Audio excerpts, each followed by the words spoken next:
Hello అండి. కర్నూలు డిస్టిక్‌లో బనగానపల్లెకు 20 కిలోమీటర్స్‌లో ఉన్న రవ్వలకొండ క్షేత్రాన్ని ఈ వీడియోలో చూపిస్తాను.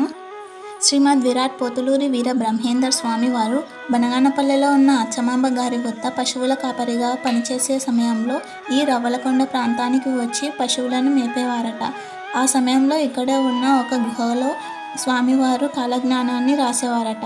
ఈ విషయాన్ని ఒకరోజు అచ్చమాంబ గారు స్వామివారిని వెంబడించి ఈ గుహలో నుంచి స్వామివారిని కాలజ్ఞానం రాస్తుండగా చూశారట.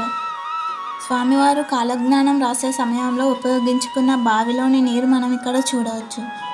ఇంకా ఈ గుహలో యాగంటి, శ్రీశైలం, మహానందితో పాటు 14 పుణ్యక్షేత్రాలకు దారి ఉందట. స్వామివారు కాలజ్ఞానం రాసేటప్పుడు బయట ఉన్న గోవులను రక్షించడానికి వాటి చుట్టూ ఒక గిరి గీసేవారట. దానికి ప్రతీకగా ఇక్కడ మనం బయట గోశాల కూడా చూడవచ్చు.